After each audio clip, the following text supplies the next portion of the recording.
Globex Racing Paints.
Grublets Racing Paints, delivering awesome custom racing paints for your iRacing car or team, specializing in open wheel formulas like the Indy car, Indy Pro, and USF 2000s.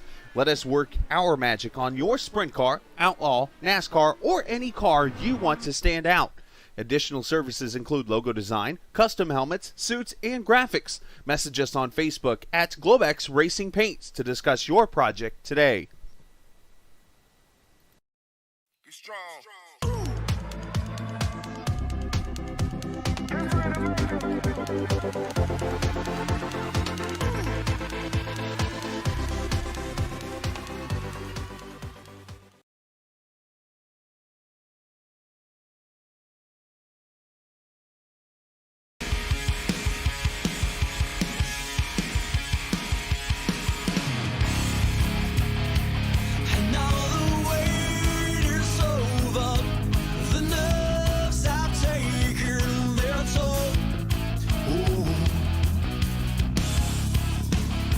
Let go of fear, you're holding the fire smoldering, it's starting all over again.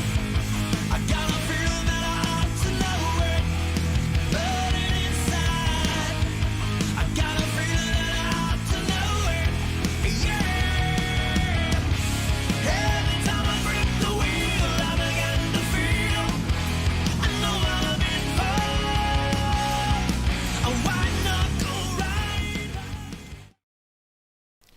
Lexington, Ohio, a place that is sitting pretty much dead square in the middle of the state, and it's a very hilly area off of Highway 30. Sits Mid-Ohio Sports Car Course, a track that is a favorite to a lot of people, from fans to drivers to just everybody loves going to Mid-Ohio for a race, including Scott Dixon for some reason.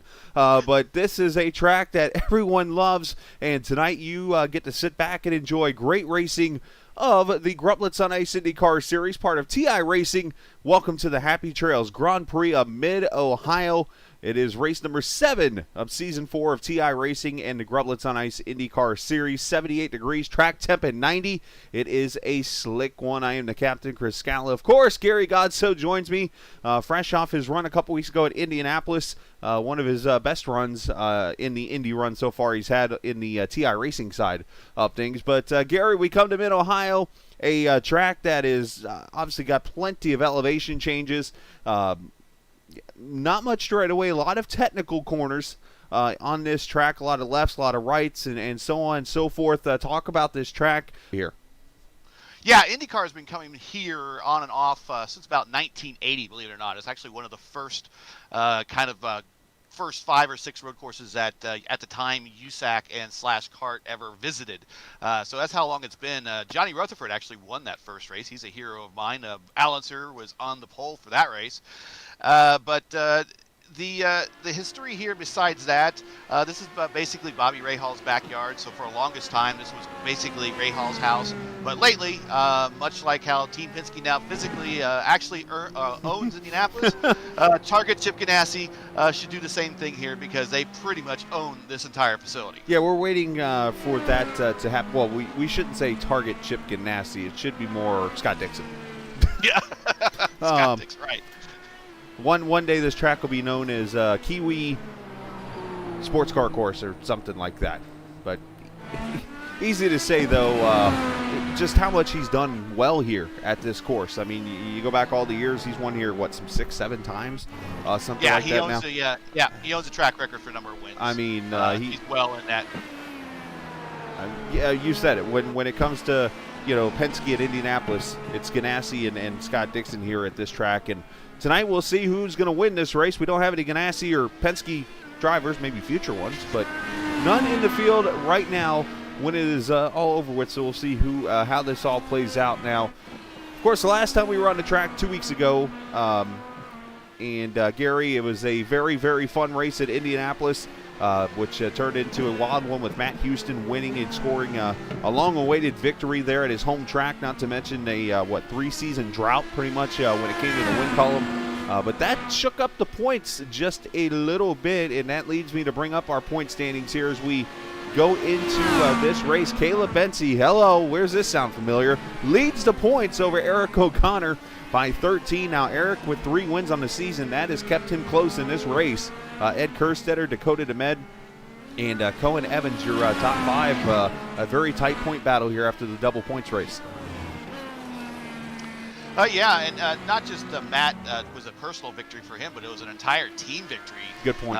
No time ever in the history of the Indianapolis Motor Speedway in the real world has a team ever gone 1, 2, 3 on the podium there. They've come close, they've tried, but they never completed the 1, 2, 3. So Race First is on a high, and I guess we could probably segue to the team championship based upon that, because that's where the drama is right now. They are only 1 point behind TI Racing. TI Racing has all the wins and the fast times and the big name drivers for this series, but Race First is only 1 point behind. And you can thank Eric O'Connor for that 1 point lead pretty much for the TI Racing. Him and Isaac have been having a pretty good season. You know, Isaac has had some issues with finishing events. He has run well throughout the season. And you see LMC Gear right there just kind of hanging behind. Usually they're up there at the top, but this season they are the chasers when it is all over with. Let's take a look at the pole awards. Isaac Morris won the last pole. The Globex Racing Paints Indy 250. Isaac, that was his first pole of the season, believe it or not. And this was actually the track 2 seasons ago, which ironically goes full circle for Captain TV. This was the first race we broadcasted, was Mid-Ohio 2 seasons ago. Isaac Morris started his winning track on that streak towards the second place finish in points, because unfortunately he ran into Indianapolis 3 weeks later, and it went downhill from there. And we'll mention 3 letters that I'll just keep it quiet from here that affected that race at the end. So with that said, here's the schedule coming up next week. We go to Road America, so we'll travel up to Elkhart Lake for the race there. LMCgear.com Grand Prix of Road America. Then we go to Pocono for the last of the Captain TV and the Grublets on Ice Triple Crown, the Pocono 250, and then the Echo Blade Grand Prix at Spa. That'll be coming up here at the end of the season, the final race of the season. And let's see, I mean, is he out on track right now? Yeah, he is on track, so I do not want to interrupt Alex, but we'll talk about it here for a second. Happy Trails Chili Seasoning Mix, a popular chili seasoning mix, at least to the league and to others, is out right now. And you can actually purchase it on Amazon. If you look in the link down below in the race info page of the YouTube page, you'll see the link to Happy Trails on Amazon. You can actually purchase it right now no matter where you live. If it's Seattle, Washington, if it's Bangor, Maine, if it's Gainesville, Georgia, Miami, Florida, Phoenix, Arizona, you name it, you can order it on Amazon. It'll be delivered to you today. And, of course, in the Indianapolis area, it's right there for you to purchase. But as soon as Alex looks like he crossed the line, we'll see if he goes for another hot one here or if he's going to be done.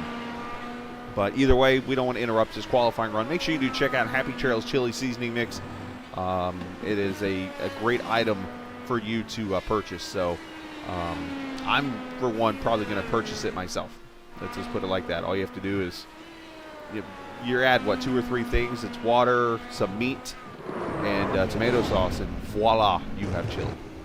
Yeah, perfectly, really simple, and if it's real good. If you don't believe us, try it yourself. Yeah, so easy a captain can make it. I don't know how else to put it. I've never made chili before, but that seems pretty easy to me. I mean, I'm one that makes mashed potatoes and just throws water in it. Voila, it's done. If I can do that, I'm sure I can make chili mix out of this when it's all over with. So, Gary, what your expectations tonight here at Mid-Ohio? What do we see? Because the one thing that's new, obviously, this season, those tires right there, the red ones on that car. Of course, we have the 2 sets of tires now, the reds and the blacks. You got to run them both in the series. So, with that said, some people think one-stop strategy tonight, which would go 24-24, switch to blacks. Are these reds going to make it in 90-degree track temp heat to go 24 laps?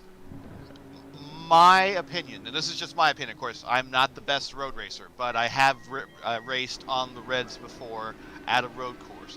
The road course was roughly about the same distance this particular one is, and the lap times were roughly about the same. I was only looking at 14, 15 laps before you really just couldn't handle it anymore. Now, these guys, a lot more talented than you. Maybe they have the car control where they can go an extra 10 laps on top of that to make it to 24 in a one-stopper. But, to be honest, I don't know if they're going to be able to do that. There might be a two-stop race just because of tire degradation. And if that's the case, you're going to see them come in and probably go to blacks. They'll probably start on reds, probably go to blacks, or the primes, we should say that. And then probably they maybe go back to the alternates to finish the race out on a last-minute sprint there. But that's my best guess. We really don't know. But, of course, if you do want to separate this race into a three-stop strategy, you could go, obviously, 15, 15, 18, and get off those tires within 15 laps. But we'll have to see how it all transpires. But the qualifying is wrapping up here, and you'll see up at the top of the screen that Eric O'Connor has once again won the pole. Now, it's not near the track record. That's about 3 seconds off. You mentioned Simon Pagenaud in 2016, but a 106.52, that is actually quicker than the pole lap 2 seasons ago. As I looked back, the fastest lap in that race was an 08 by actually it was somebody not in this league anymore. But Eric O'Connor tonight, a very fast lap there, a 106.5. Yeah, he's one of those road course racers that definitely knows what he is doing. Not surprised that he's up at the top there. And if you look at the three at the top, they are the 3 seasoned road course racers that we always tend to see at the top of the standings anyway. So really no surprise there. This is actually Caleb's backyard track, his home track, if you will. I'm sure he really wanted that pole, but he's going to settle for second to start this race. And we're looking at a bit of an interesting start coming up. So that's going to probably determine a lot of things depending on how well or poorly that gets pulled off. Yeah, for you folks who are not like the traditional IndyCar fans and have never watched an IndyCar race here at the Mid-Ohio Sports Car Course, this track is, I believe, correct me if I'm wrong here, the one track in the United States and around the world, at least to my knowledge, that you do not start at the start-finish line. You actually start, and this is in real life, over in turn 3 out of the keyhole. And that is because there's actually a start-finish line over there. Tonight, they are actually, and you can kind of blame me for this because I threw the suggestion out there first earlier on on Discord, but I made the comment and I said, hashtag keyhole start. And apparently they like the idea, so you can blame me if they pile up in China Beach. But they're going to start over in turn 3, or turn 2 out of the keyhole tonight. So this is going to be very interesting. Yeah, a little bit of an honor system to make their way around. Actually, the starting on the straight there has only been it never was starting when Indy car first got there. But what they found out is the fields got bigger and faster, that they couldn't get everybody out of turn 13 safely before taking the green. So that's kind of why they moved it to the long straight, and it kind of makes sense. But it has not always been on the back straight. They have started them traditionally back when IndyCar first started visiting here. My suggestion was, and I kind of just threw a grenade in the room and left, was do a standing start. Yeah, because standing starts work out well. Last Takuma Sato. Anyways, so as we go green, you'll see the starting lineup up there at the top of the screen. We have 14 cars getting ready to start this race tonight. You'll see Chris Lewis and Isaac Morris. Isaac not in the race tonight, having some wheel issues, and so he won't be racing. Matter of fact, there's a chance he might be joining us here in just a little bit in the broadcast booth. Isaac, the winner in Season 2 of this race, actually led all the laps that day and won by some 7.5 seconds over Cohen Evans, who starts tonight in that 6th position. But the car's just kind of getting warmed up here. So basically how it's going to go is they'll go down the turn. They'll take the green at the start-finish line, and at that point they're going to turn their pit road speed limiter on. And they're going to run the limiter all the way down the turn 1 straightaway, which I guess you can call it the back straightaway because there's no other straightaways on this track after that. And basically when they get to turn 2, they'll loop around the keyhole, and then green flag will come out over in traditional turn number 3. So, or go down to China Beach, I guess. You know what I mean. So let's see, we've got row 1, O'Connor On the pole, road second on P2, Caleb Bency. P3, Alex Van de Sant. P4, Tom Carpenter. P5, Ed Kerstetter. And P6 is Cohen Evans. So here's the green flag. As you mentioned, there's the front straightaway. That's the green flag coming out. But they're going to roll through turn 1. They're doing good. Well, I mean, it's let's be honest, it's not hard to stay in your position for 2 corners. I mean, I know these guys want to go. P7, Matt Houston. P8, Shane Coogan. P9, Dan Marrera. P10, Joe Fiera. P11, Jim Herrick and the Jim Herrick Fan Club. P12, Dakota. He is way back in this particular field. We're going to see how he reacts on this one. Let's see if we can get to the last page here before they take the green. If not, our apologies for not crediting you for your qualification lap. But here they come. They're around the keyhole. They are. And they're getting ready to get into the restart zone. 48 laps will make up this Happy Trails Chili Mix Grand Prix of Mid-Ohio. The start-finish line will be stage left around the little kink here, we'll call it. And they will go racing at the Mid-Ohio Sports Car Course. Here we go, green flag. Green. Down to China Beach. Oh, China, go, go. Whoa. Pushed Eric out of the way there. Yeah, that's a kind of a strong move there by Alex. One off. Who's that? Carpenter. Off. Tom Carpenter's Carpenter. off. Yep, Carpenter off over here into the right-hander as they go through Thunder Valley. He got a scuff on his Nikes. That's not good. And Caleb Bency's gone to the lead over here in the Thunder Valley area. He's got a whole second over Eric O'Connor already. He has made hay big time.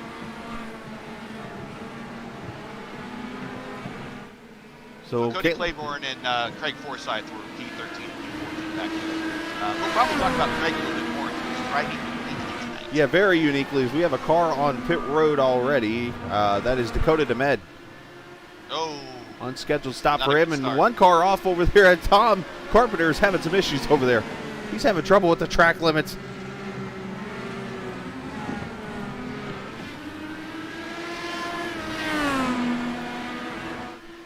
Bency, O'Connor, Kerstetter, Van de Sant, and Evans are top 5. Yep, Matt Houston there in the 6th position. Shane Coogan.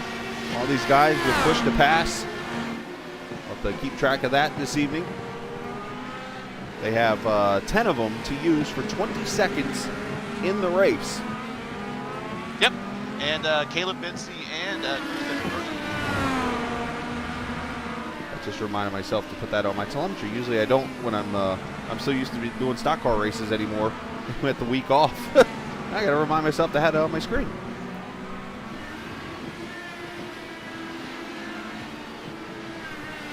So Bency already out to about a 4/10 of a second lead. So O'Connor must have had issues there, made a mistake, but he has come back.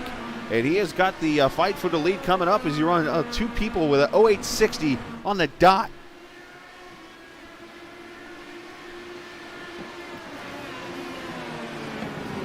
Whoa. Look at that run. Got it deep in there. Didn't bring that one. That's called sending it where I'm from? It's sending it, but not quite a full send. Yeah, full send. You're going straight inside, which in this case, Eric going to go outside here into China Beach. On the push to pass. And he got- has the position, if he can hold it, to get Yeah, it. you don't do this. China Beach. Oh. That's how you fight right there. Nice.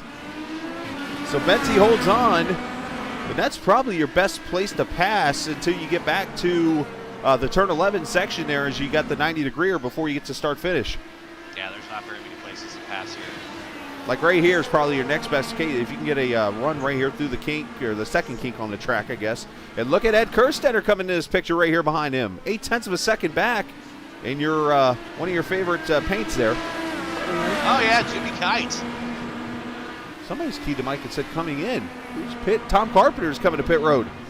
Oh, he's off the track. I'm sorry. Never mind. It's Cody Claiborne on pit road. Yeah, Cody is in. I don't see any damage on the 31. Is this a scheduled stop? Might be strategy. He swapped the reds. So he's on the black. He's on the primes. He's on the reds, so might be the alternates. He was on the primes. Okay. Yeah, he started on blacks, went to reds. Okay, well. Interesting there, and Kerstetter getting the fastest car on that last lap. And this is turning into a 4-car battle now. So they say this on a short track, and I'm going to say this on a road course. It's pretty much the same when it comes into play here. When you have a train starting to form behind you, you are holding them up. Lean it up, yes.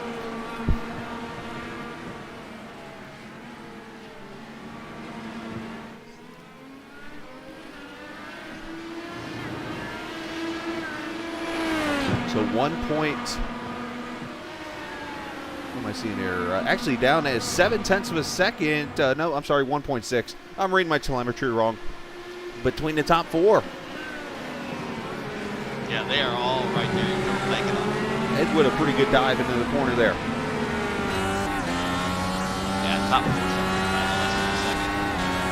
Right about a half second. Okay, Eric's got the run again. He's going to go look to the outside. He's probably on push pass. And Ed is too. He has He's going to clear him. Caleb has to concede. Yep, new leader right there in front of us as you look from Ed Kerstetter. Eric O'Connor to the flood. And lap number 4, that's the first lead change in the TI history of this track.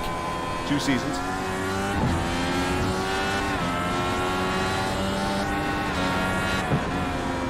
I think we can run an entire model. Oh, hold on, Ed! Whoa, on the screen. I was talking about everyone's skill, but he grabbed it. Yeah, I think we can credit the new tire model and the level of skill of these drivers that have showed up year after year here in the TI League.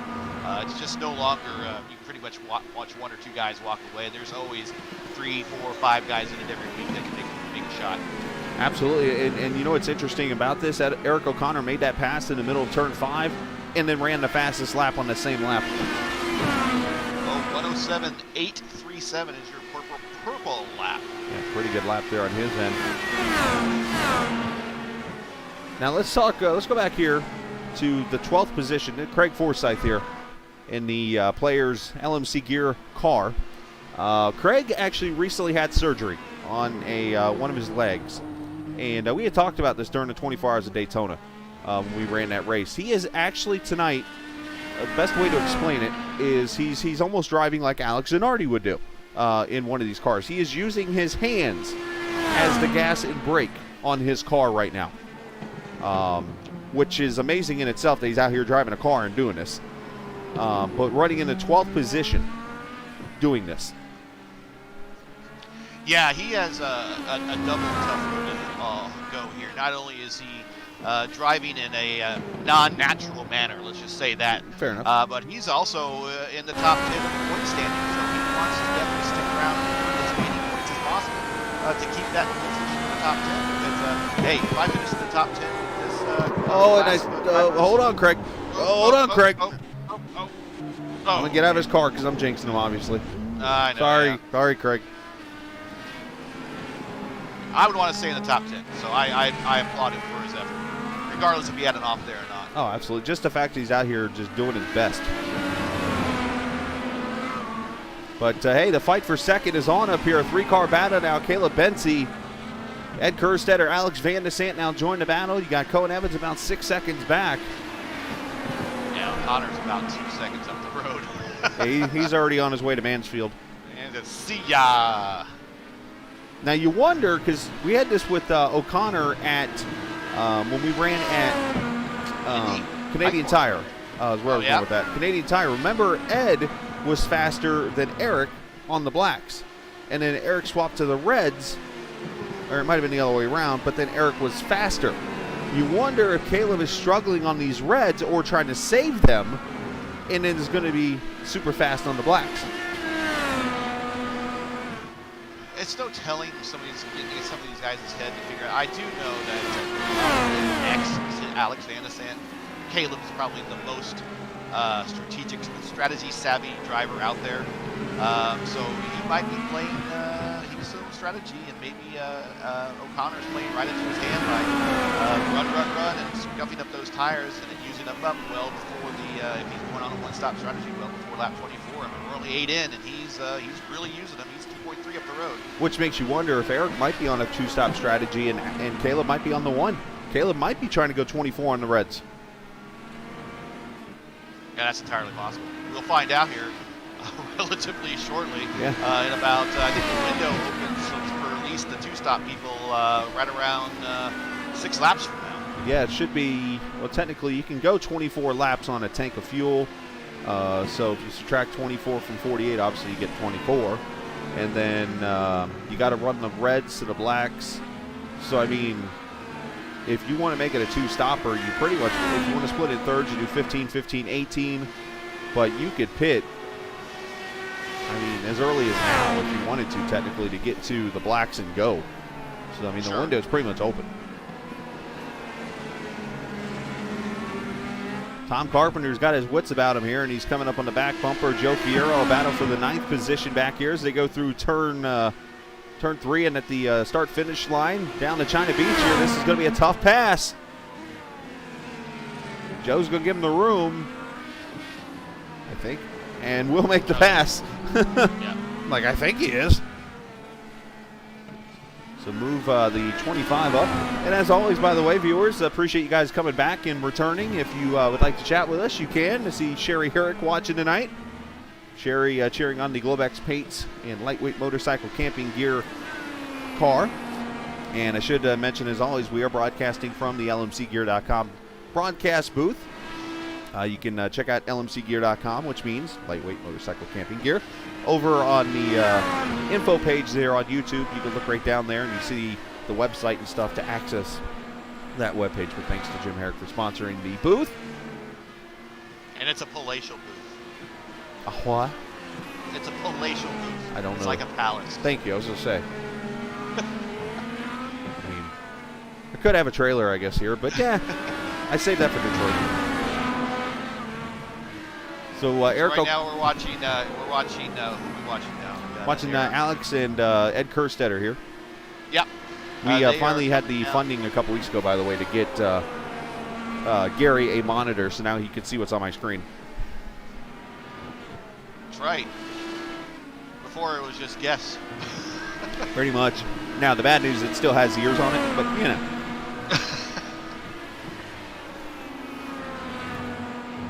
UHF dial. Got the old orange box I used to have with the little dial that had only channels 2 through 42 on it.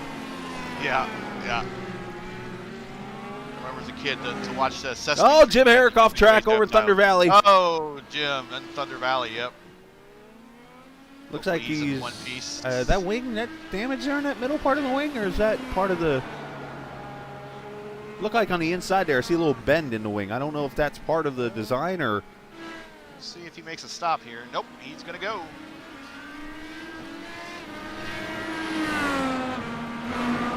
10 laps in already.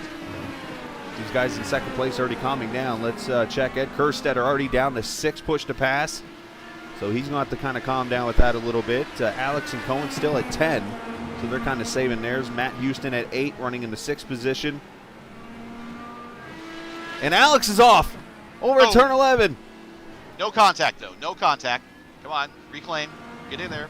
There you go. And he will join back in the 6th position, so he'll lose 2 spots. The bad luck for Alex continues. As they say, if because of the tires or not, but it was an excellent save and a lot of luck there.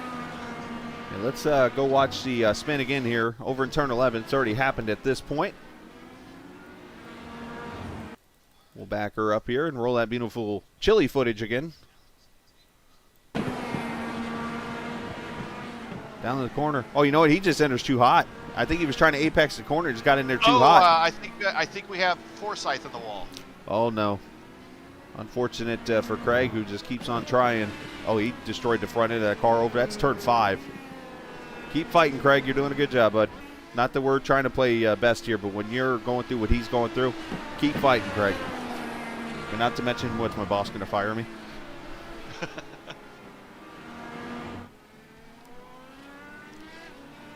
So, getting ready to go lap 13. Probably be looking at any time in the next 5 laps or so if you're going to be a 2-stop race for O'Connor. Thanks, Greg. Yeah, he's got a 4.5-second lead. Delta here is not going to be too terribly long. This is actually one of the shorter pit roads on the IndyCar circuit. I mean, you literally just get in there, and the straightaway being so short, and you're right back out. But tighter boxes. That is true. You've got to hit your marks here. If you're too far forward, you're going to be wasting time hitting the reverse and trying to move back. You've got to hit your marks. Alex on push to pass here as he tries to get back up here to Matt Houston.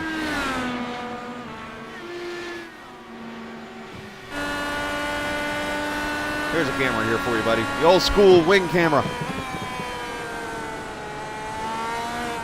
Into the China Beach area here. Notice the elevation change. Yep. We'll talk about that here in a second. So he's coming out of the China Beach into the Essence. Around the corner. Oh, off that curve, young fella. Keep it. We're in Thunder Valley. Not Bristol. Mid-Ohio's Thunder Valley. Oh, and finally, every road course about has one. The carousel.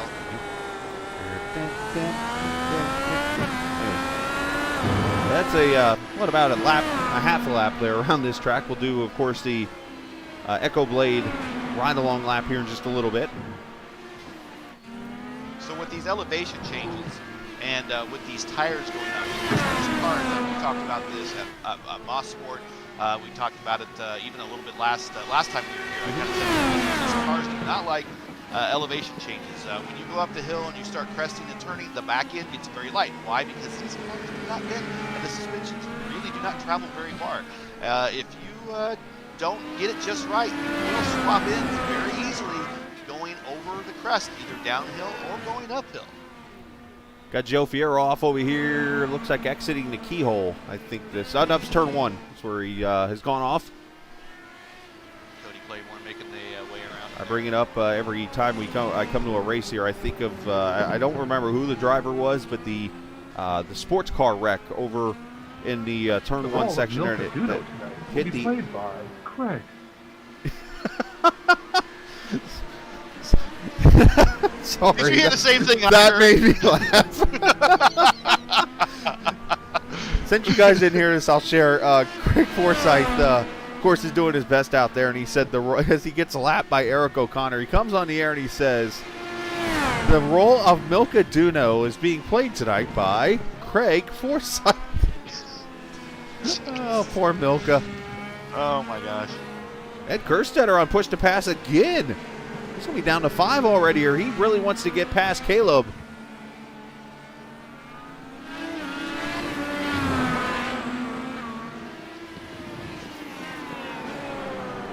Oh, absolutely. Why did he pick on Milka? I mean, he could have picked on. Yeah, I thought that was my job to. I thought that was my job to pick on Milka. I mean, I guess he can't pick on Hero yet because he hasn't been named King Craig yet. Well, here's the question. In a couple weeks, will they be calling themselves Jimmy Johnson, maybe? Because I've heard he's had his struggles out there. King Jimmy. and if you don't know what I'm talking about, should I tell the story of the King Hero? Feel free to. I mean, okay, we'll do the clean version here. We'll do the very clean. So I don't know what road course this was, or it might even have been an oval, but Emerson Fittipaldi was being held up by Hiro Matsushita, or Matsushita, however you want to say his last name. Bless you. And what's that? Bless you. No, thank you. So he gets on the radio, and the radio broke up, and he said he just could not get around King Hero. Okay, so that little pause I had there was the radio breaking up. So fill in what you would want a colorful language and the word king at the end of it, and hero, and therefore he was crowned for life King Hero. So we look at Shane Coogan here in the number 29 car. Running in the 7th position here. He's out here on his own kind of island. Actually, I say that, and Alex Van de Sant's right in front of him. And Shane is a little bit slower than Alex time-wise, but he's been able to hold serve right there for the most part. Yeah, Shane's definitely picked it up on the road courses this year. He has a road course victory in the Reddit League, and he is definitely picking it up in other places. He's actually going to race first next year at Velocity Online. Next season, next year, Velocity Online race. They rich get richer.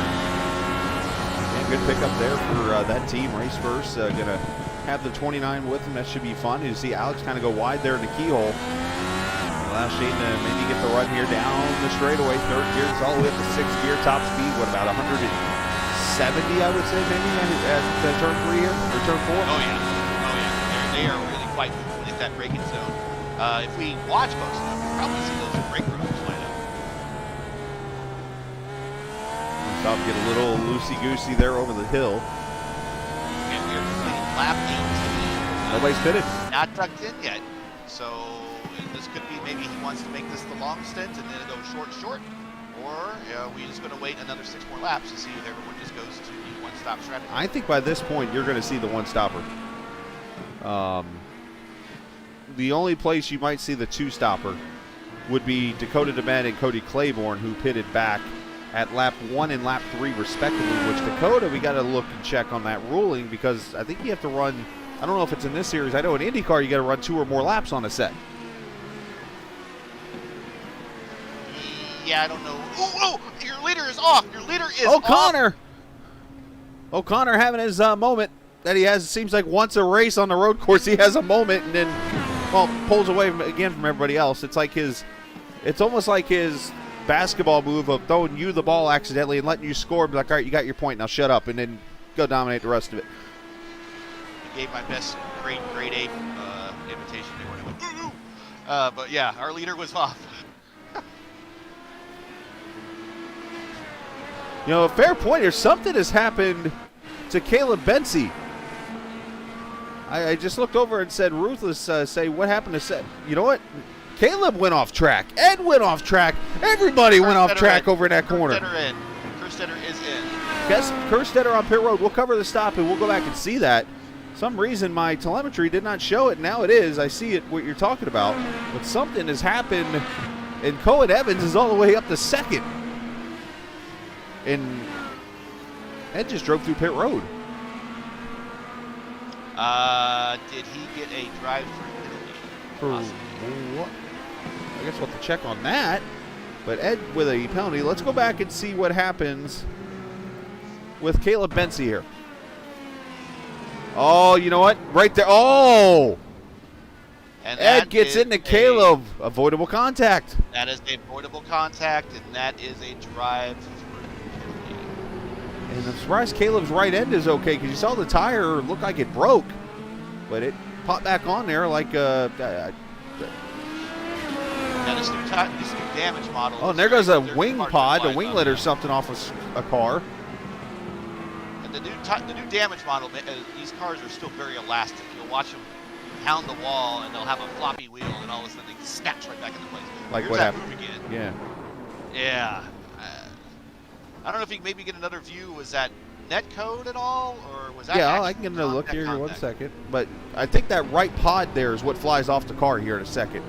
You're going to see when he turns right here. You're going to see a pod also fly over the hill here.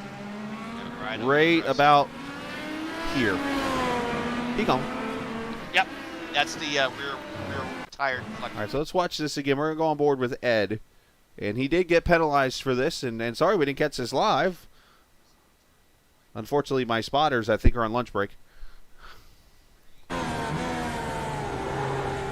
Oh, he got loose over the curve. I did not see that part.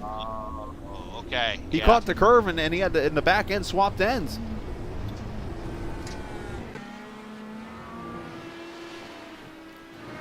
So that, yeah, Caleb still runs third, so he's okay, even though he's missing a right end plate there, or whatever that proper terminology is on that thing. Yeah, it's the rear tire aero deflector. The air up over. Mm-hmm. It's probably not going to impact them too much. I don't know how the car code will change and make it drive any different. I think in reality, especially here on a road course at slow speed, I don't think there'll be much. Would that take away downforce? Well, it's adding drag, so it's definitely slowing you down. So yeah, because I mean it's pushing against the wheel, but yeah. I'm just thinking that the air pushing over that wheel is probably more of a downforce thing, because you got something that the air is pushing down on and then traveling over. So yeah, I would think. I can't say how much downforce it is adding, because most of your downforce is generated by the front wing, rear wing, and the tunnels underneath the car. If anything, it's minimal. And of course, that reminds me, I was starting to talk about it for some stuff came up there. The IMSA or sports car wreck that happened over in turn 1, where that car hit the bump over there off the track and just went flying in the air. And then I think, was it the late Justin Wilson that broke his back over in that corner? Yes. On the bump? Yeah. I mean, then again, when you're like 6'6" like he was, I mean, any bump's going to hurt in this thing. So Ed Kerstetter had to serve the penalty. Came out in the 7th position. Alex Van de Sant coming to pit road. Here comes the strategies. And one car off the track back behind is Shane Coogan's off. Right over in turn number 11 there. Coogan has gone off and is coming to pit road. You wonder if that was what he was trying to do, was come to pit road. And these Reds are pretty well trashed at this point. Alex on the pit road. Let's get the pit stop here. Alex 8 seconds flat.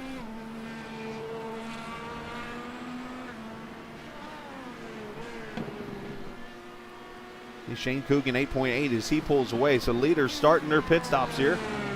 We'll stick with the ticker at the top here just to get us through the pit stops here. Just so you can see the pit stops out at the bottom with times and things like that. I think that might have been was that the Joey Hand wreck? I couldn't remember who the car was, but I mean, obviously the video's there. I mean, he literally hits a bump and the front end digs into the ground and he just somersaults in the car. I mean, it was like, holy cow. I think that was Joey Hand. I think I just found it on YouTube.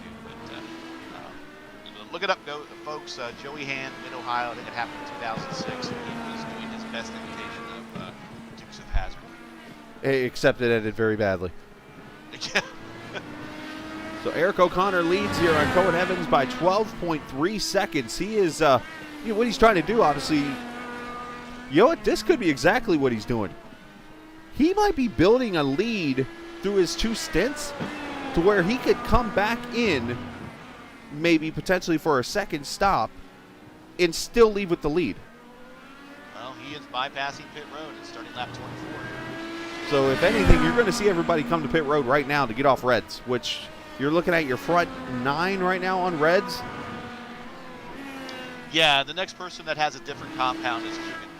Which he just came off pit road, so he's on blacks. Yeah. Matter of fact, he is him and Jim Herrick, the only 2 on blacks. There's Jim and the... yes, Jim and 23. him are right now the only ones on the prime. Thanks, Ruthless, for the help there, by the way, buddy. So again, you're watching the Happy Trails Chili Mix Grand Prix at Mid-Ohio. This is race number 7. And Dan Marrera to pit road. This is race number 7 of the season.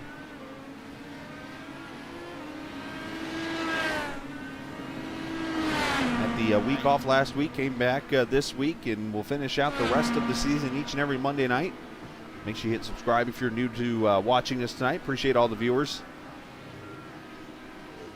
Okay, Eric's in the carousel. Let's see if he makes that to go. He's going to go. He's going to keep going.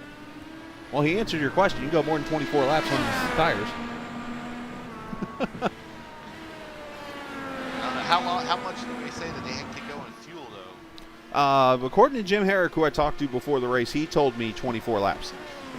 Well, you're in that window. So the window is open right now for cars to come to pit road. We've only had 3 pit in the last 5 laps. So Alex Van de Sant, obviously Dan Marrera, and Shane Coogan. You've had the front 6 cars not come to pit road at all, other than Ed Kerstetter, who had a pit road penalty, which, by the way, he's helped us out. It took him 20 seconds to get from the beginning to the end of pit road.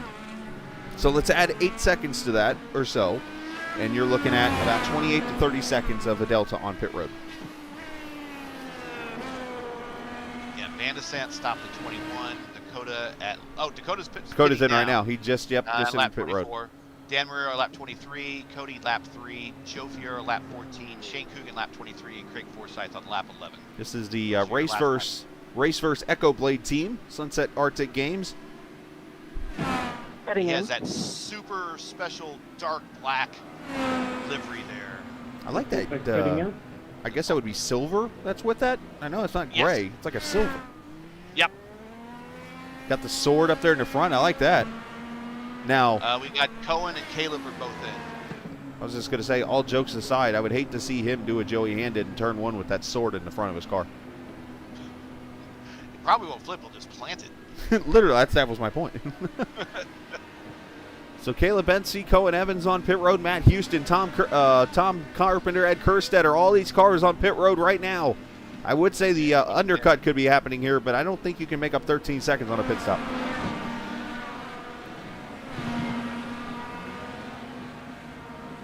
Everybody switching.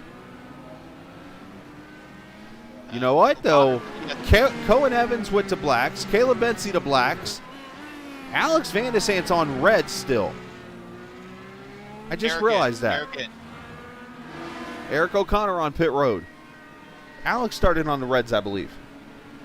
I think just about everybody started on the reds. But and what I'm saying is Alex is still on the reds. Yeah. Reds. So he will pit a second time. Let's have a play-in. Old Hannibal Smith. You'll only love it when the plan comes together. He could always,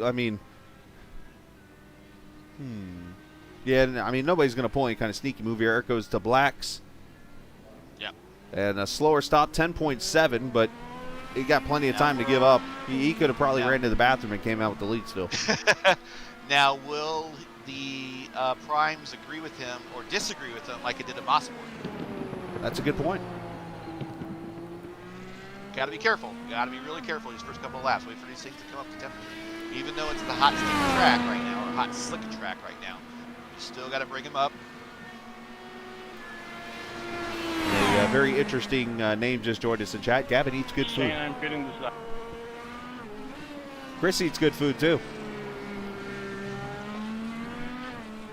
And a side note too, Gary, if you go to Lafayette, Indiana, okay, and you get on State Road 25, like you're heading out towards West Lafayette. I lived there for 3 years. That's how I know this. There's actually a car, I think it's a dealership or a mechanic shop on the left-hand side of the road. As you come up on the place, you'll notice there is a car doing a headstand on its hood, and it sits there. And when you mentioned planting the sword, that came to my mind, was that car sitting on its front end. And I think it's just part of the shop. I don't know what the point is of it. I've learned to not ask those kind of questions, but it's interesting. So Eric O'Connor has a 16-second lead over Cohen Evans now, who's going to hold off Caleb Bensey, now 9/10 back in third. You got Alex Van de Sant up to fourth. Now Alex will have to pit one more time, so he's probably going to get the good out of these reds and then get to the blacks. Ed Kerstetter on the push to pass once again as he is now sixth, about 2 seconds back. Got 5 left. So your leaders right now, 8 for O'Connor, 10 for Cohen. He has all of them. Caleb has 9. Van de Sant has 6. Houston has 7. Christopher 5. Carpenter 9. Dakota 4. We have 21 laps to go, so we are past the halfway mark in this race here at Mid-Ohio. Of course, the Happy Trails Chili Mix Grand Prix at Mid-Ohio. 21 viewers watching. Good number there. We appreciate everybody watching tonight. Shout out to Sherry Herrick watching. Janet also watching tonight. Putting in Matt. Matt Houston's partner, I'm going to go with, because I can't remember if it's girlfriend or fiance or wife. I don't want to get that wrong. So partner we'll go with. Okay, I'm being told wife. So there you go, Matt Houston's wife. He says he's married. I didn't want to improperly get it wrong. I didn't want to disrespect the young lady. I'm a respectful person. Darth Plagueis watching tonight. You know, his only chat so far says bonk. I don't know what the heck that means. But anyways. Oh. I've learned a new term tonight, I guess. I don't know. I'm just throwing stuff out there. O'Connor with the purple lap of the race so far. I don't know what lap he's at, but he's at a 107.760. Set that on the first stint. I don't think we're going to see him set a big one here with those primes on. It still maintains a 16.5-second lead over Evans. And we have a fight for third back here on the screen as Alex Van de Sant on the reds has caught Caleb Bensey on the blacks. Now, Caleb obviously hit pit road, got the reset, so he's got the car. So he cannot, nothing can happen to him going forward in this race. Now, obviously, I don't remember much of what happened yesterday in life, so I have to think back 2 weeks ago somehow. And I believe Caleb mentioned when he finished second. Oh, hold on, Alex! Oh, now he that's a spins it false right into negative. Caleb. Oh, no. Oh, and Caleb is, the wheel is floppy and it has not snapped back into place, and that is not happening. And just what I said, he needed to be safe this last run because he doesn't have any more fast repairs, and that is it. That Unless is. it snaps back into place, Gary. That is a retirement. Yeah, I was just starting to say that. Yep. Oh, my. That is tough. Caleb Bensey. I mean, this guy knows how to finish races, and unfortunately, I don't think it's going to end well tonight for this number 1 car. And the points leader might be in jeopardy of losing a point lead at his home track. Now, I was just starting to say, as we'll go back and look at this replay here, as Jim Herrick has also had trouble, apparently. I see he's jumped to the pits. Caleb here had said in Indianapolis that he hadn't run this track in a very long time and had to learn it again. As he's off track now, so Caleb's just holding on for dear life right now. Yeah, take it easy, man. Just take it easy. Here's the accident. So Alex goes in there, and you see his tail. He's getting loose into the corner real quickly, and he just had no chance of saving it. Yeah, bringing it in hot, maybe a little extra, maybe too much brake bias on the rear, or probably maybe too much brake bias on the front, excuse me, and swapped in. That's probably going to be a penalty if it's not assessed during the race, so it might be. Well, I mean, you look at the Ed Kerstetter incident with Caleb. Sort of a similar deal. Entering the corner low. He caught the curve, which you could say is a little different, but came in hot, and both of them lost the back end. Let's see what happened to Jim. Sorry, Jim. I have to show it. Oh, China Beecher! Straight away. Oh, keep. Stop. Oh. Well, at least you made it out of the beach. I gave you room. And we have more issues And apparently like on track. I'm said- hearing some audio. Ed Kerstetter's gone I off. gave you the whole inside. What happened to Ed? Yeah, no, you didn't. Good try, though. Ed not happy Well, about it. goodbye He's to you. definitely giving somebody the heave-ho here. Yeah, that's there's some radio traffic there, I heard. And now Tom Carpenter's gone off track. Gee, look That at- was I think that's Joe Fiero.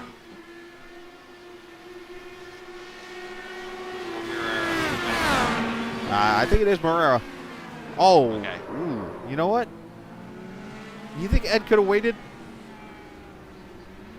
I mean, I'm not going to criticize him. Ed's a hell of a good driver. Let's watch this. Discretion is the better part of valor always. I don't know. We might have to ask him about that sometime. Let's watch again here.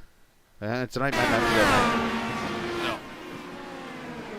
Then again, Joe gave him a lane. So I don't know. That's a tough call to make. I'm not one that's going to criticize these guys. They know what they're doing. I don't.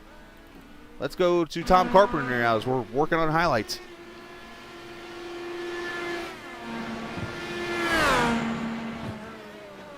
Oh, do we have our second victim of China Beach? No. I thought he went off here. Let's see. He goes over turn 4.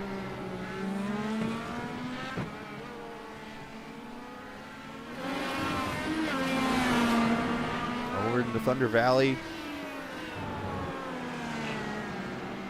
Thought that curve pretty good. Oh boy! And Into the barriers.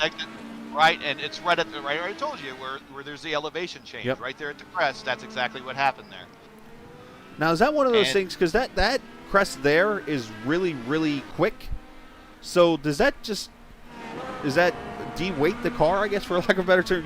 In stock cars we call it de-wedging, but I know there's not wedge in these cars. So is it like de-weight the back end to make it so light to where it snaps it around? Essentially, yes. Okay. I just made up my own word. De-weight. Write that down. D-E. Wait. Wait, yeah. You can spell it W-A-I-T if you want. I don't care. I was back to Caleb. I was actually talking with some other drivers the other day, and they're like, "Man, I don't know if I can beat Caleb. He has all the luck and everything." And I told him, I said, "You know, luck is always on a curve. You're going to have a whole bunch of it, and eventually it starts wearing off. And maybe it is this is the downside for maybe this is sort of the downside for Caleb. I don't want to jinx him, but I can't have good luck all the time. You got to face bad luck sometime, and this might be a bad luck scenario." If luck is on a curve, then I have been going around Road America's carousel on the luck curve. Okay, I'm waiting on it to get back to me sometime. Well, that's the goes around comes around. Oh, good stuff. All right, so what we're going to do is, let's see, we're at turn number 3 here. We're going to get ready for our favorite lap that we like to do. Is Dakota DeMet is on pit road here. So now Dakota's doing the backward strategy here. 15 to go. Going to probably go back to reds maybe and go the rest of the way. We'll have to see what he does on pit road. We'll take a look at that. But right now, we are going to get ready for the ride-along lap. And we are going to go on board with the Indy 250 champion from just 2 weeks ago. Went out there and dominated that race, led a 1-2-3 team race verse finish. And ironically, it's the, of course I hit the wrong button, the Sunset Arctic Games race verse car team owned by Matt Houston. We are going to ride with him and enjoy this ride-along lap. Brought to you by Echo Blade and Sunset Arctic Games.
As he comes down to the keyhole.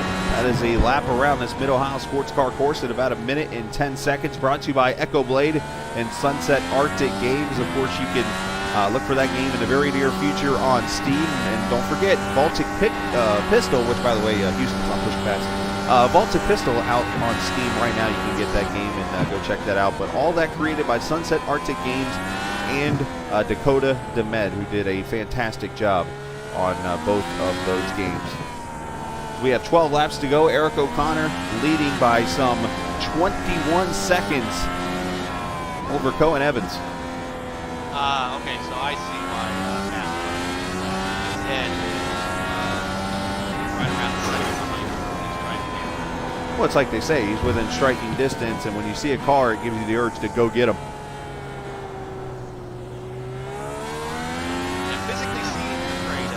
Yeah, it's inspiration, but also if you look, and he's right there. I was gonna say, hello, Ed. There, he is right there. Oh my goodness! So he's going to be taking a look to one of the sides of him coming in here into the keyhole. Matt's going to take crossover into middle line. Oh, he does the right. He does the Pruitt fade. fade. I was gonna say the Pruitt fade. Oh, that's great. That is great. Good stuff. Ed down to 3, push the pass now. Oh, gonna take a look on the inside, coming into China Beach area. No, gonna hold that one back. Matt coming to the bottom of the China Beach, or the top, you know where you're sitting. And now into the S's.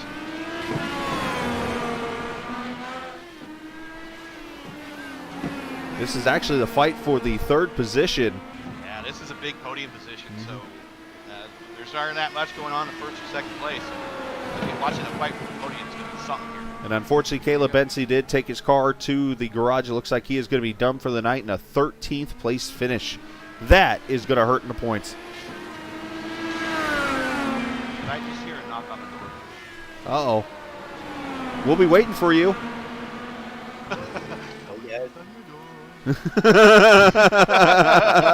Is Isaac here finally? Hey, you know the race started like laps ago. It's Jim. Jim's here. Hey, Jim, how are you? Well, my pit crew was out eating ice cream, so I thought I'd just hop in here with you guys and have a chat. Hey, I know how that movie ends. I don't know what happened. I pitted, but I couldn't get the alternate on. and then I ended up crashing. Oh boy, yeah. I see 11 seconds or 11 minutes. You've been sitting there on pit road waiting on the ice cream dudes. The weather out here, it might have melted by now. Just putting it out there. Yeah, I mean, after actually, I thought I finally got the alternates on, and I went out, and of course I braked too deep into turn 4 after I did that, and ended up in China Beach, and then after the tow I was going to be like 3 laps down. So this is a pretty difficult track, and with all the traffic out there, I didn't really want to be getting in the way of the leaders, so I decided to park it. Well, you were the is there? Ed makes that move to the inside here. Matt gives him a little bit of room, but then shuts the door on him. Jim, you were the first one, and the only one I know of so far that has stuck your toes in the sand at China Beach. Well, that's pretty amazing so far. At least we've seen on camera. And now Ed makes the move. Now Ed has a position. Oh, not quite. Can't pull it off. Not in there deep enough. Seeing a lot of cars, I notice, under braking, Jim. Yeah, we saw it with Ed a little bit ago with the contact with Caleb, and then recently with your teammate there, Alex Van de Sant. He got contact as... Anyways, just reading chat over here. Seeing like cars getting loose into the corners here as they try to pass these other cars in these sharp right-hand corners. Yeah, you saw the chat. Sorry. I can't see the chat, but I can see the battle on the screen there. It kind of involves this battle. Yeah, I don't know. I found that the black tires were pretty skatey, like in the middle of the stint. I don't know what it was, but there was a session about 5-6 laps in the middle where I was having a real problem. I don't know if you caught any of my drifting that I did, but I was sideways several times. And, so I don't know, it might be something, related to the black tires, but I never got to really get on the reds, so... We might have to go watch the drift session. That's kind of impressive. You pull that off in an Indy car. I had a couple of pretty good saves. One of them didn't turn out so good, but... Oh, Ed, no! This is not the spot to do that! Contact, no! There it is, and it was, I hate to say that, but that was predicted. And Matt's not they are not happy with each other. Thank you. Oh my gosh. Wow. How prophetic. Not pathetic, but prophetic. I understood the word. There was an R in there. As Matt Houston's got to come to pit road now. Tough break for the Indy 250 champion. So, Jim, I mean, obviously a tough call here as Ed comes down and into that Thunder Valley area, and that is a spot where very tough to pass, and you can actually see a little bit of net code before the contact actually takes place, but when you're inside the other car, it's pretty much safe to say they made contact eventually. Yeah, that's a really tough place to try and go to. He dove it in there, yeah. Caught the curve. Yeah, Matt took a wide exit. He used every bit of those rumble strips, and Ed went a shallow exit and was able to get a little bit underneath him, and probably thought he would try to pull that off. 28. Review. I don't know. I'm not in the car, so it's tough to. I'm not one that's going to criticize. I don't know Ed as a bad driver. Every time I've raced him, he's raced me completely clean and professionally. So. And Ed's actually out of push to pass, so you could definitely tell he was probably driving angry at that moment. I mean, the fact that he went through his push to pass and stuff with the incident that happened, obviously, with Caleb earlier in the race, and then the incident that happened with Joe Fierro over there at Turn 4, he obviously has not had a good night, and he's probably driving angry, hence the push to passes being gone. And, I mean, I don't want to be the guy to guess here, but something tells me that Ed won't be on the podium tonight.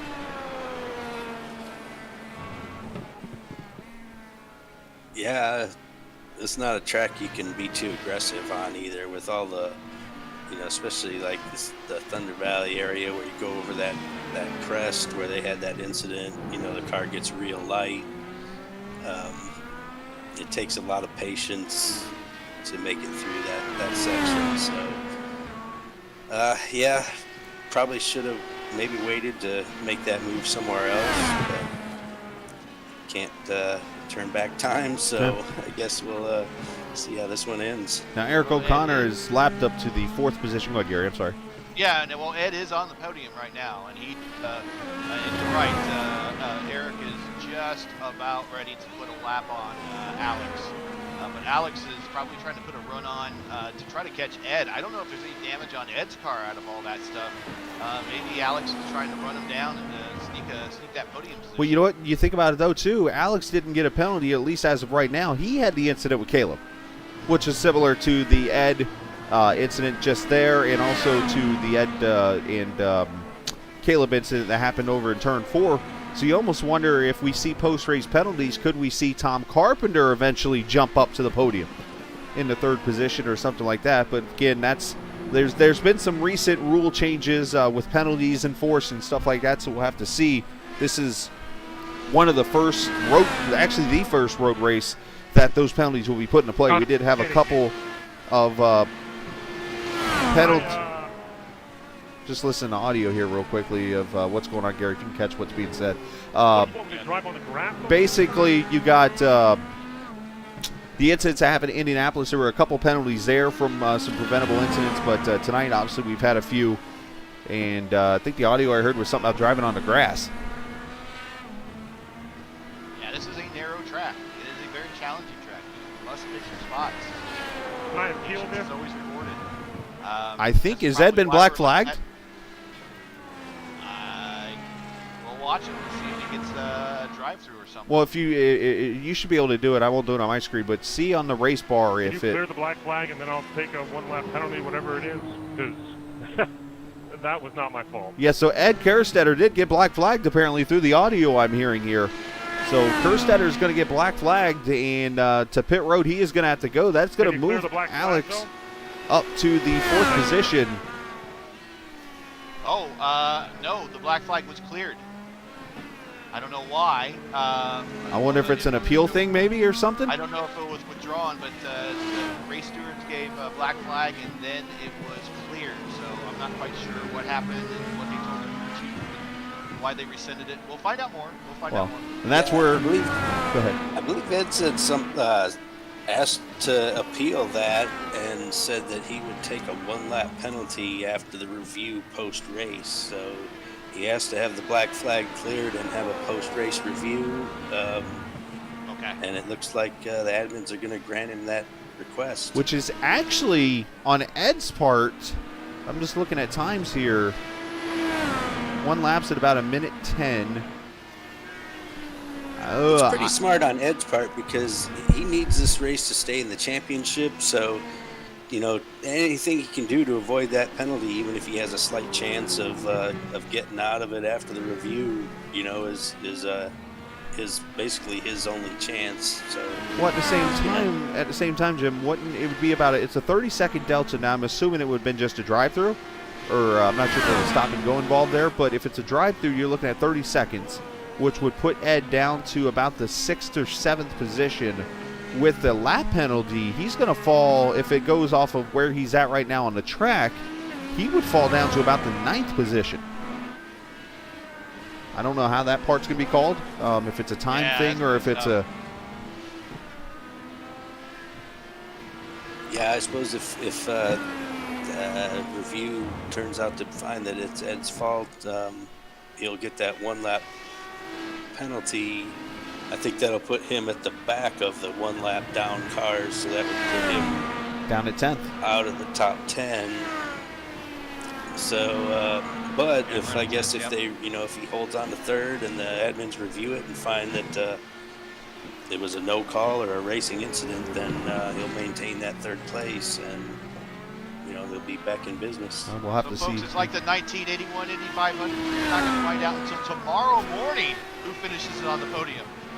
Well, in like 1981, we can find out things pretty quickly these days, Gary. We don't need the Pony Express. we don't tape the results to a window?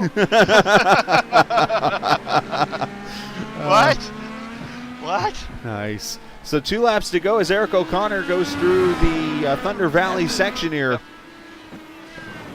And we'll have to see. There's a couple of penalties that could come into play here.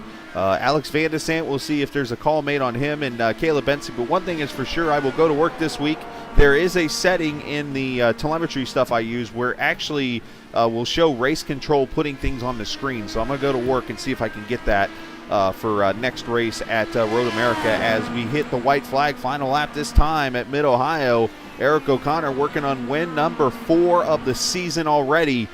Eric, any chance I can get a lap back? I like that thinking. Alex Van de Sant asking Eric for a solid here. Van de Sant's asking Eric He's going to do it too. He's to like, get his lap back. Oh, he's my going to do goodness. it. Somebody owes somebody a favor. Oh, my goodness. There's going to be a packet of Happy Trails chili mix heading to Eric O'Connor at the end of this race, I'm pretty sure. If not, there's a box. There's a thing called team orders. I'm not quite sure what you call that. Wow. Why? That's really not going to make it. It really doesn't make a difference when you look at it, other than maybe an ego kind of booster. Because like either way, if Ed gets penalized, he finishes third no matter what. So it's really not a big difference if he's on the lead lap or not, other than he gets to go run another lap. Yeah. Either way, Eric O'Connor is coming through the final corners. Either way, this has been a fun race, and we watch Eric O'Connor come off of the final corner, and win number 4 is his. The Happy Trails chili mix, ironically. Grand Prix of Mid-Ohio goes to Eric O'Connor. Somebody's getting the case of it. More than a case of it. Yeah, the stewards are going to be busy this week. Normally you can see things like no qual, or you can qual, but you go to the end of the line.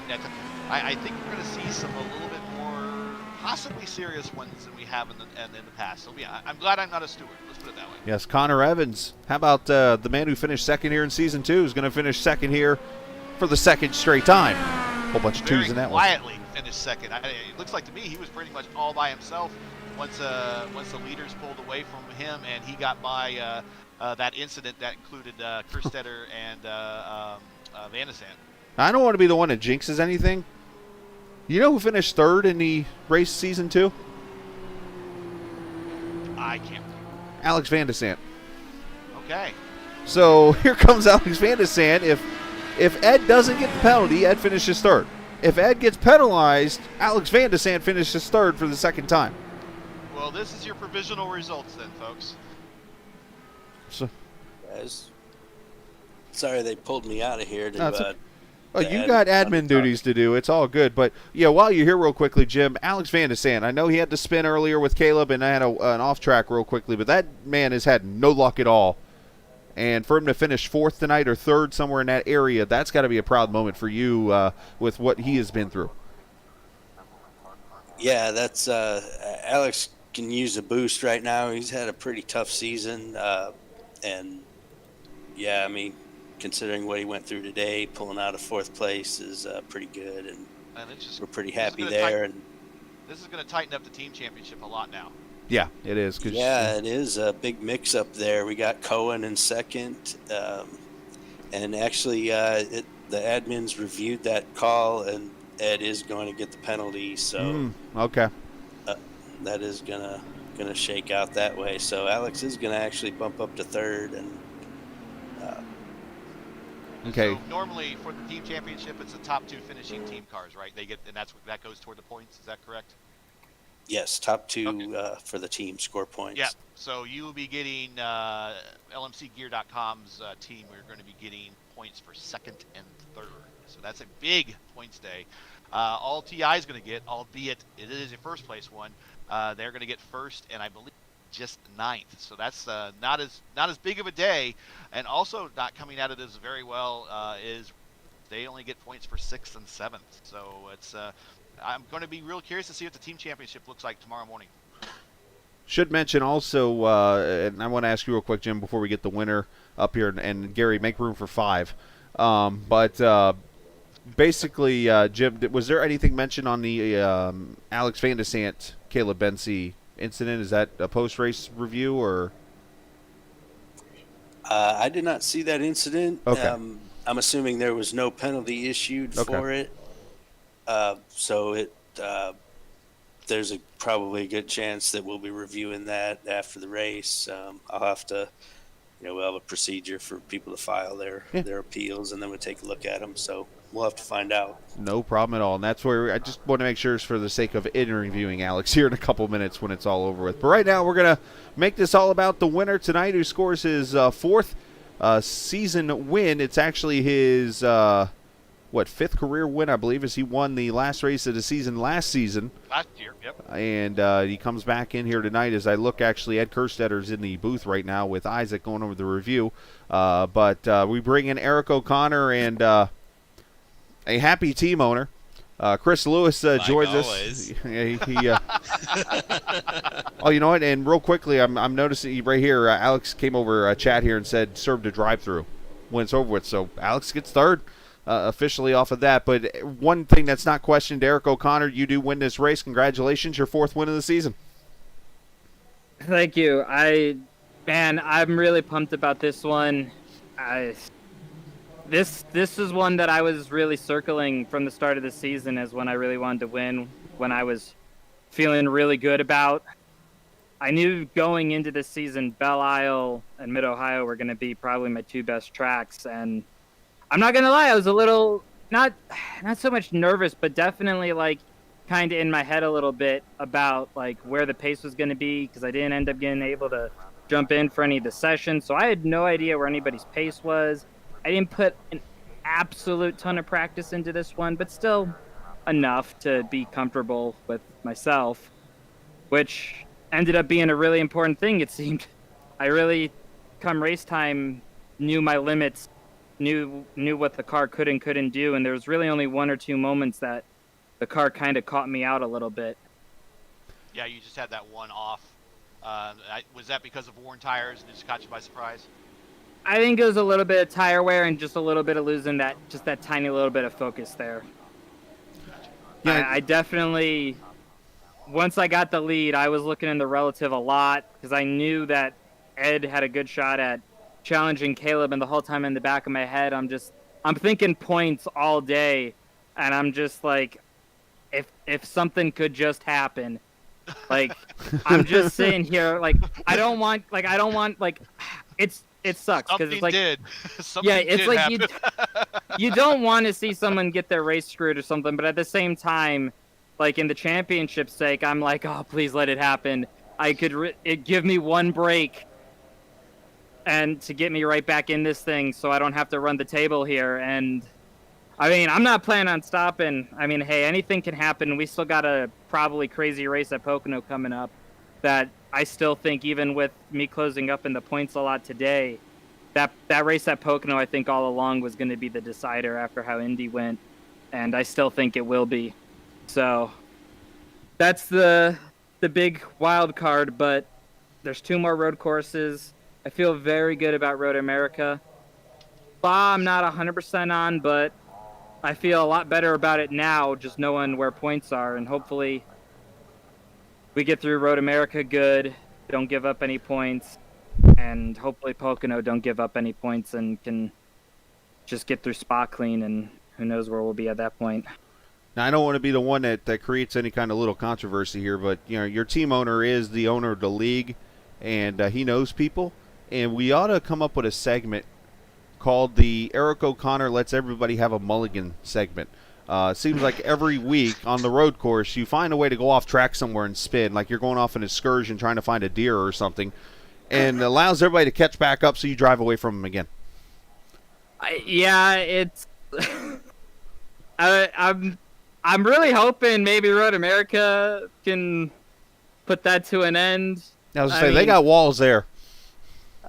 Yeah, it's the Eric O'Connor lifeline. That's what it is. Man, I really would like to win one of these things without spinning or going off or giving up time. At least this week, I didn't give up time at a critical point. It was just a little off, and I didn't really give up much because. Well, let me run this by Chris. Chris, how's this sound? It's the Eric O'Connor Lifeline presented by Asheville Rooftop Bar Tours. Ah, nice. Well, I get one of our sponsors in it, but Well,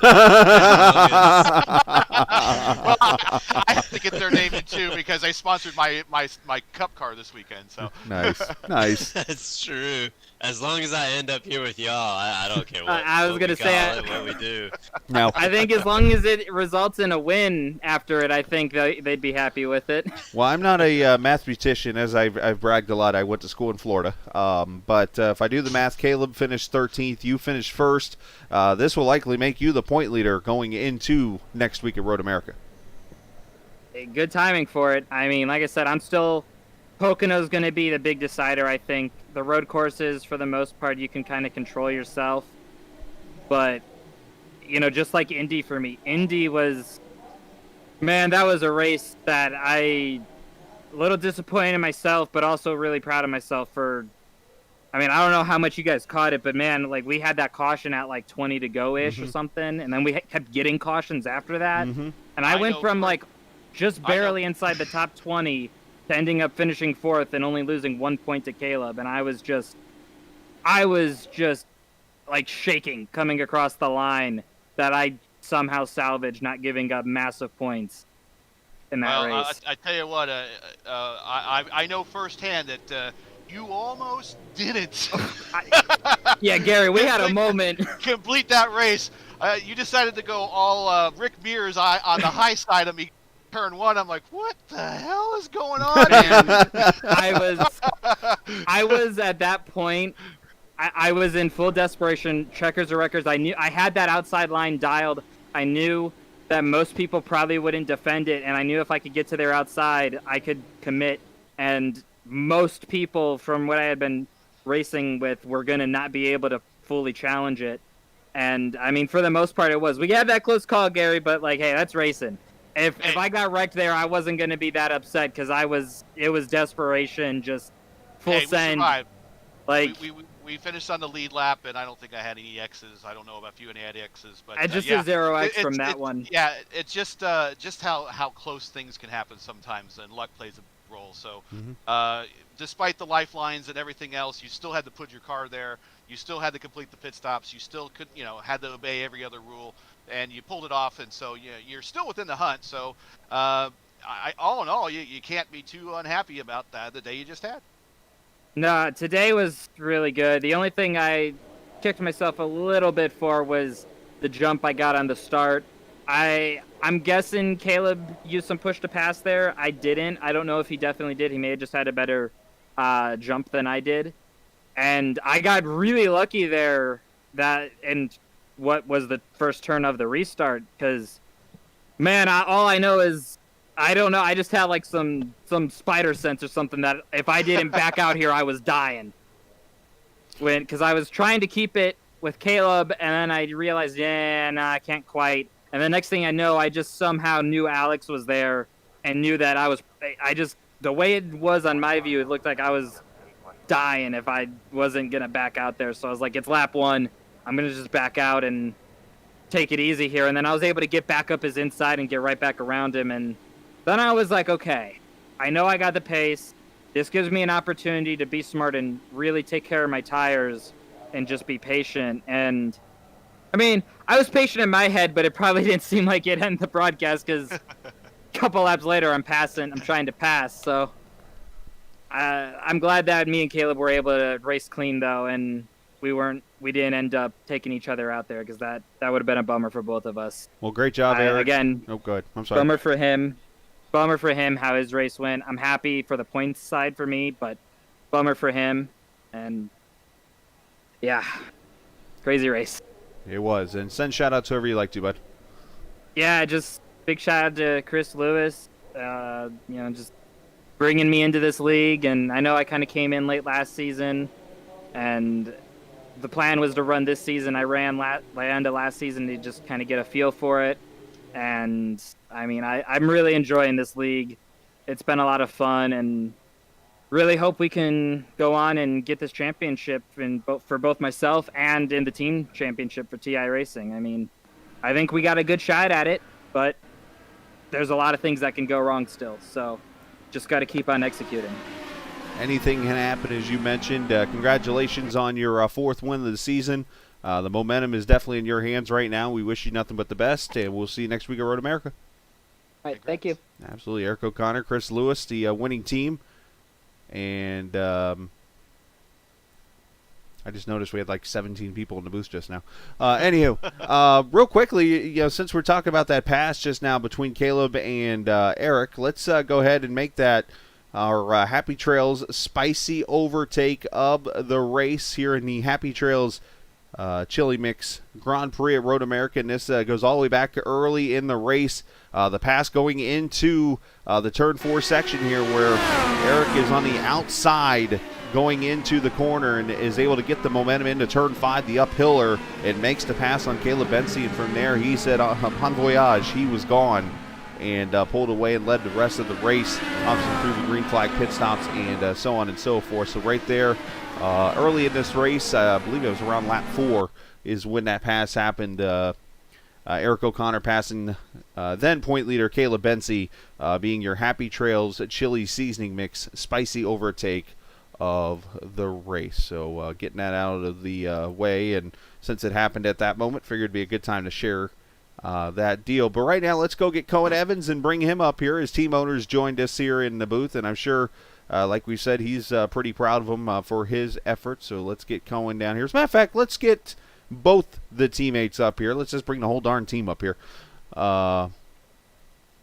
And if I can get the other one to work here, we'll bring Cohen and Alex up here into the booth. Got Jim here with us.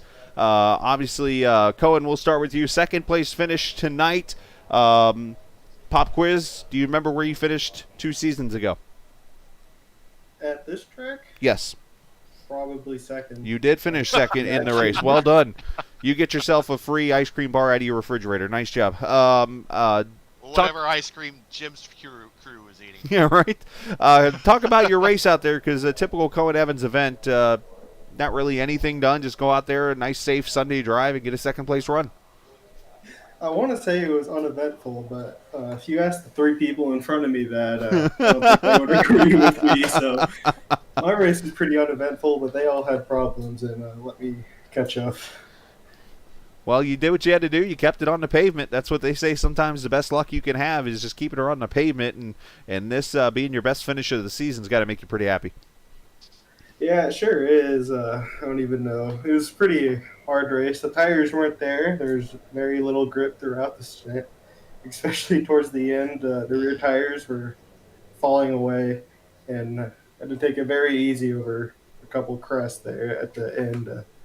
Make sure I didn't spin it. I was thinking, I thought you had a question there. But, no, you talked about the tire where obviously the track was slick. It was over 90 degrees track temp this afternoon. How much did that play a role in your strategy? Not much. I knew at the beginning of the race I was going to do a one-stop and probably go all the way on reds and then finish it out on blacks. But I don't think it affected my strategy much. It's more or less what I expected. We did a great job this evening, Cohen, and talk about the season, because you're up there top 5 right now in the point standings. You're right on the edge of it, so you're going to continue that fight. And what all do you need to do here in these last few races to potentially contend for that second championship? I think if I can get some more of these second place finishes, that would help in the championship a lot. But I do like the next couple tracks we go to, so hopefully that helps. Well, you did a great job, Cohen, and send shout-outs whoever you like to, bud. I'd just like to say hi to my parents, my brother. I hope he does good in his baseball game this week. And I'd like to shout out our sponsor, Happy Trails, and all the admins for this league. And Dwayne Evans says, nice job. Yeah, thanks. Nice. As Alex Van der Sant joins us in the booth, the first question I got to have, Alex, is I got to go back to that last lap. Will there be a box of Happy Trails chili seasoning mix heading to Eric's house? There should be. Yeah. No, that was very, very generous of him. I asked over voice chat, is there any chance? Because I knew Ed was potentially getting a penalty, and it'd be a 1-lap penalty. So if I wasn't on the lead lap, I wouldn't have passed him. So that was super generous of Eric. Before anything else, I want to apologize to Caleb Bensi. that was unacceptable from me. It's not the way I want to drive, and it's not the way I want to earn a podium. I was on an alternate strategy, just got impatient and a bit overconfident on the brakes, and didn't work out, and it ruined his race. So very, very sorry to Caleb. Yeah, I was going to ask. Too much forward, was that too much forward brake bias, or just rear? Rear, okay, to the rear, Yep. okay. Yeah, just caught a bump on slightly worn tires, and just locked them up and looped it around. It seemed like a lot of people had that issue throughout the race. I'm trying to remember, there was one other instance over in that corner. It seemed like just you get in there, and if you were on that low side, that car would get upset on that bump, and it was almost like you were out for the ride at that point and just hope nobody was on your outside. Yeah, pretty much. It was very slippery. Not much grip on the track, even on the red tires, and so they dropped. They fell off pretty quickly. So like you could have a lot of pace, but it was just like very, very on edge the whole time. So Alex, talk about this run, because this is something you needed. You have had, let's be honest, out of all the seasons you've been here, the worst season you've been a part of when it comes to luck. I mean, obviously you've had wrecks and different things, very un-Alex-like out there on the track. And that's not just in this league. I mean, I've seen this in multiple leagues. You've just had terrible luck out there. How good does this feel to finish third? It feels good, but qualified by everything else that happened in this race. So I'm glad to earn the points. It's really good for the team's championship. So we're going to close in on second and first. There's a chance there. So hopefully we'll get that. But I've had really good form. With the new rig, direct drive wheel, load cell pedals. Really gotten used to it. So today was didn't fit with the trend of the past few weeks. Hopefully I can carry this momentum and into the last few races of this season. Well, you did a great job, Alex. We're definitely happy for you. You picked the perfect time to get that race tonight, being this is the Happy Trails chili seasoning mix, and you were out there doing some hot laps when we were going to talk to you, and it was like, let's let him go out there and keep running laps. But talk a little bit about the chili mix. Obviously, it's something you can find on Amazon, and something that, correct me if I'm wrong, was it your grandfather or your uncle? That grandfather came up with the mix. Yep. But talk about that a little bit and how people can get their hands on it.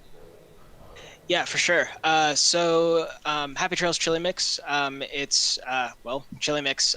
You just add it to beef and some water and some tomatoes, and you've got an awesome base for chili. You can pick it up on Amazon. The link is in the description of this, or you can get it from the Happy Trails website. You should just be able to search it. So it's my grandpa's recipe. He's won the World Chili Cook-Off Championships from the International Chili Association in the red, green, and salsa categories. Wow. You can be pretty sure it's good. Yeah, I definitely attest to it, and I know Jim's in here too. Jim can attest to it. He's had it multiple times, and I'm sure others have. And that's something I might have to order on Amazon to get it down here to me in Georgia. But make sure you get some of it. It's definitely been well proclaimed to be great chili mix, according to a lot of the drivers here. So the drivers eat it, you should too, as they used to say back in the day a lot. But Alex, nice job. Send shout-outs whoever you'd like to, bud. Yeah, well, big thanks to Jim with lmcgear.com bringing me on the team and supporting me through all this. And Happy Trails chili mix, obviously, as you know. And then Cohen and Craig are doing they've had better seasons than me. Craig did a great job hanging in there on the hand paddles. So this is probably the hardest track that I've raced with him for him in the past few weeks. So well done to him. Absolutely well done. And we should add another way you can get Happy Trails chili seasoning mix. If you're an iRacer on here, just let Alex get his lap back before the finish, and you'll get some chili seasoning mix. So nice job. And well done. And Alex, we appreciate your time, bud. And we will see you next week, Road America. Thanks, guys. Absolutely. So Alex Vandesant, and we got to have a little fun sometimes. But he did a great job, Jim. And let's talk a little bit about the race itself. Obviously, Jim, you had your issues tonight with tires, and apparently your pit crew's sleeping, which happens. Ice cream. Ice cream. Eating that too, which could cause you to go to sleep probably when it's all over with. But talk about the racing you saw tonight. Obviously, there was some aggressiveness and things, but we go into the late stretch of the season here. The last, we're at 4 or 5 races of the season, which have pretty much all road courses. There is Pocono in the middle of it, but we got a wild stretch and a very tight point race. Yeah, and I think you may have just hit the nail right on the head there. We're closing in on the end of the championship. Things are pretty tight. Guys are starting to really, feel the pressure and getting a little bit more aggressive. Probably have to maybe try and dial it back a little bit. We don't want to have incidents like that. For all sorts of reasons, we hate to have people's races ruined like that. And, it's just not what we want. It's not good for the show, so we're not going to dwell on that. But well, I'll tell you what. I mean, it's not necessarily good for the show, but it does provide for a lot of drama and for us to talk about a lot of things definitely on the race. I'm going to say if you're going to reschedule Mid-Ohio, definitely put it on a schedule if we can expect drama and action like this, because people at home watching, that's what they like to see, and that's what we just talked about this stuff all night. I don't know about everybody else, but Chris and I were very entertained. Well, I mean, we could say that for the broadcaster's point, but yeah, the integrity of the league. I understand both ends here. So. Yeah. But not good, Joe. But we like to see good, clean racing too. Good, clean racing is, it's a lot of fun to watch as well, and everybody likes a little drama, but you're going to get both either way. So. Mm-hmm. Absolutely. Well, we appreciate you coming up and joining us, Jim, and we wish you the best next week at Road America. We'll go up there and have some of Milwaukee's best, if you know what I mean, and that's brats and adult beverages. So we appreciate you coming up, and we'll see you next week, bud. All righty. Thank you much. Absolutely. Gary Godso, your thoughts before we take off? Just want to thank you for having me on the show. Just want to thank TI for putting on a great race, and thank my sponsors that have helped me out over. But great race, thoroughly entertained. A lot better than the last time we came here. I would like to say, anybody watching from home, you're like, man, I don't know, this looks like an awful lot of drama. Just know that the race stewards take everyone's enjoyment seriously, and they're discussing all the. I could tell the admin's holler has been used quite a bit after the race, so I see quite a few people going in and out of that room. So I know it's a topic of discussion. So please don't let that discourage you. If you like to participate, come on out. And then there's also a season coming out after this here soon that will be announced. But I had a fun time. Exactly kind of what happened. I expected to happen. Someone was going to take the lead and kind of run away. I kind of expected their name to rhyme with Isaac Morris. But that person was not in the lineup. So it's Eric O'Connor, and he gets the win for TI and it makes the points championship for the team championship even that much closer. So that's great. Yeah, and you mentioned it there. It's great racing no matter what, and every league is going to have that kind of racing and that kind of thing. So, hey, that's what makes it fun to broadcast and stuff, and we will continue that road at Road America. So, otherwise, as we always like to say as we sign off the air, remember, this isn't just a game. This is more than a game. It's definitely it's iRacing, and it brings the fun. So, see ya!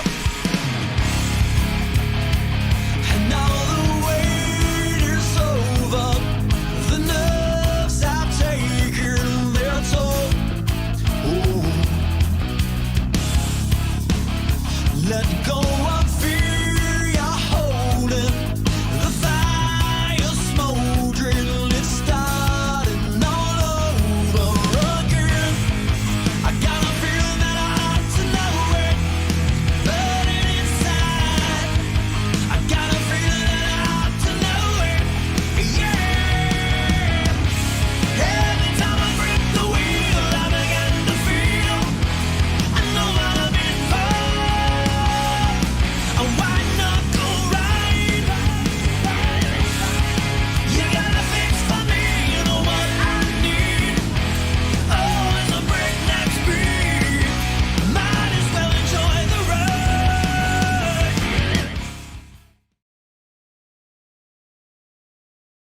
Globex Racing Paints, delivering awesome custom racing paints for your iRacing car or team, specializing in open wheel formulas like the Indy car, Indy Pro, and USF 2000s.